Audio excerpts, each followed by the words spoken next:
Hi, everybody. Welcome to our Wednesday TNT, and a big thanks to our sponsor, Five Star Marine. Also, this one, Beach House Thailand, which got somebody in a flap yesterday. I'm going to address that more on the Saturday program. But yes, I am the owner of Beach House Thailand. So if you feel aggrieved that I haven't declared that in the past, well, at least you know that now. So yeah, I'm promoting my own product here on my own YouTube channel.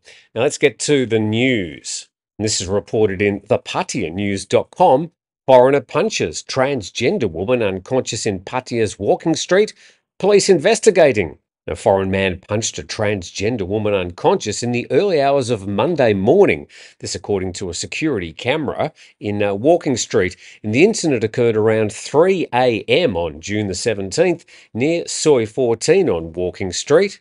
The footage shows two foreign men of unknown nationality, and the altercation quickly escalated, with one of the foreign men delivering a single punch to the transgender woman's face, causing her to fall to the ground and become unconscious. According to the footage, the foreign man immediately ran away from the scene after the attack, leaving the unconscious trans woman lying on the street. Friends rushed to her aid, called for medical attention. The victim, who suffered bleeding from her nose and mouth, was taken to a nearby hospital for treatment. And as of press time, nobody had come to file a formal complaint. Pattaya police are urging anyone with information about the incident to contact them immediately. And given what happened in Soi 6 a few weeks ago, of course, we'd rather not see these incidents in the media. Okay, down to the other side of the country, to Phuket. And the PhuketNews.com reports busy day for Phuket lifeguards as 8 tourists rescued. And lifeguards at Coron and Patong were kept busy yesterday rescuing tourists from dangerous surf after the tourists ignored red no swimming flags and lifeguard warnings not to enter the surf. At Caron Beach, 4 Indian tourists ignored the warning flags and entered the water near the beach volleyball court sometime shortly before 2:15. Within minutes, they were swept away by strong waves. Well, yes, this time of the year, Coron Beach, right in the middle there of the Phuket West Coast beaches. It's about 3 kilometres along, a long straight beach. It can develop some quite nasty rips.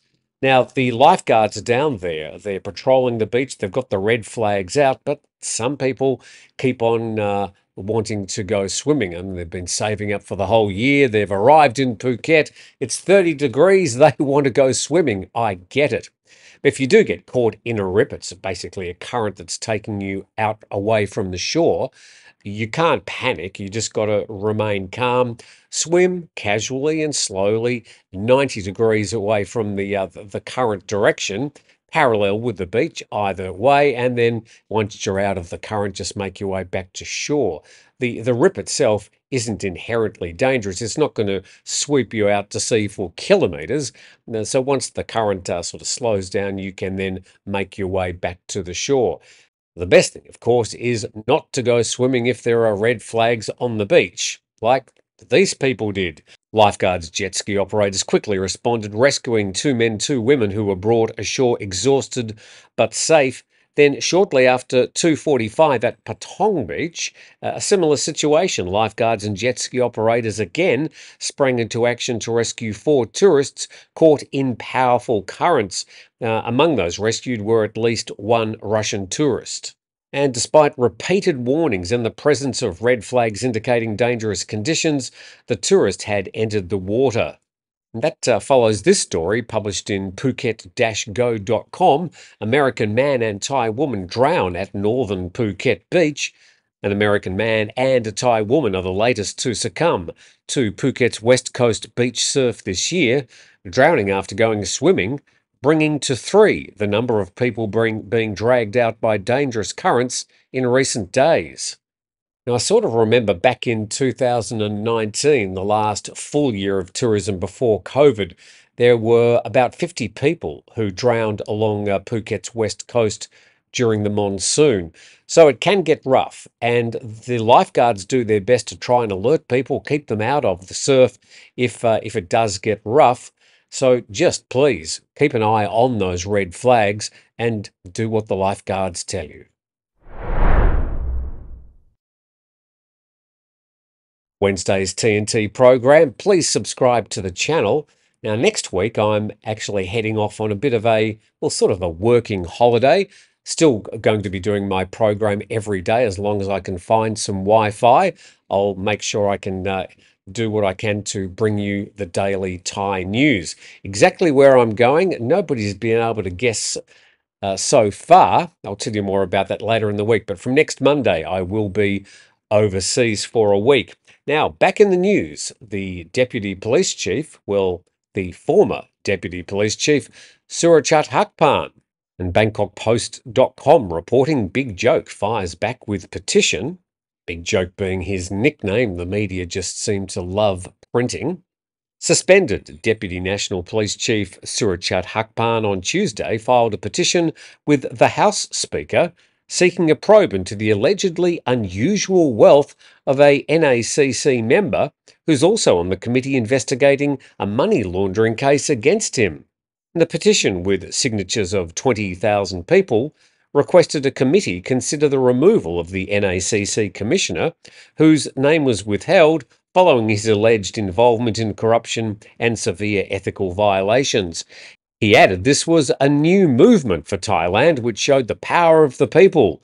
Police General Surachat also introduced Hakpan.com, a new website for the public to sign a petition to remove the accused from the committee. It was back in April, Police General Surachat filed a petition to the NACC objecting to the presence of a commissioner on the 14-member panel investigating his money laundering case, claiming he had a direct personal conflict with him, and the dispute stemmed from the commissioner accusing Police General Surachat of being the person behind complaints in 2021 that he was underqualified to be an NACC commissioner. So a very bitter and public spat now being fought out online. Let's go to our next story now. This from Cowsod English on their Facebook page. Love wins finally, and after decades of fighting for equal rights, LGBT activists celebrate Thailand's historic same-sex marriage bill at a reception at the Government House on Tuesday afternoon. Photos there from Cowsod English. And let's do the report here from Straits Times in Singapore. Thailand passes landmark bill recognising marriage equality, and the Senate gave final approval by 130 votes to 4 with 18 abstentions to changes to the marriage law allowing same-sex couples to tie the knot. The new legislation will now go to King Maha Vajiralongkorn for royal assent and come into force 120 days after publication in the official Royal Gazette. Thailand's already known for its vibrant LGBTQ+ culture and tolerance, and opinion polls reported in local media show overwhelming public support for equal marriage. So somewhat been a long journey for Thailand's LGBT community, but now they are the first Southeast Asian country to allow same-sex marriage.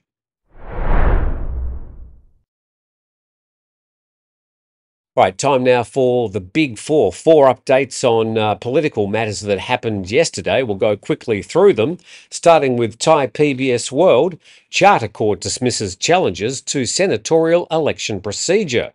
And the ruling from yesterday means that the Election Commission can proceed with the national level voting for senators on June the 26th. So it looks like it's full steam ahead for the election of a civil Senate. They've had the district elections, the provincial elections. Now, June the 26th will be the final national election for a new Senate for Thailand. And I'm pretty sure that's going to change the political landscape with a more progressive Senate being elected. But we'll see what happens on June the 26th. Number 2. This also reported in Thai PBS World. First hearing date set in Move Forward dissolution case. And the Charter Court convened yesterday and set the date for the first hearing in the opposition Move Forward Party's dissolution case submitted by the Election Commission. And the Election Commission's also asked the court to debar the party's executive members from politics, alleging that the party had attempted to overthrow the constitutional monarchy and acted in a way deemed hostile to it. And to case number 3, this is reported in nationthailand.com. Thaksin released on bail in Les Majeste case. And the criminal court yesterday granted bail to the former Prime Minister Thaksin Shinawatra after he pleaded innocent to a charge of defaming King Rama IX back in 2015. That's the former king. Thaksin, 74, was granted bail and released on a bond of 500,000 baht and ordered not to leave the country without permission. In granting bail, the court reasoned that Thaksin was elderly and lived permanently with his family, with no indications he would flee or interfere with the case. I think he's done both in previous cases. Anyway, to number 4, and we go back to thaipbsworld.com, and Charter Court sets July 10 for hearing on petition against the Prime Minister, Seta. And July 10's been set by the Charter Court as the date for the first hearing of a petition submitted by a group of 40 former senators accusing the Prime Minister of violating the Constitution by appointing Pichit Chuanban as PM Office Minister, despite him having served time in prison.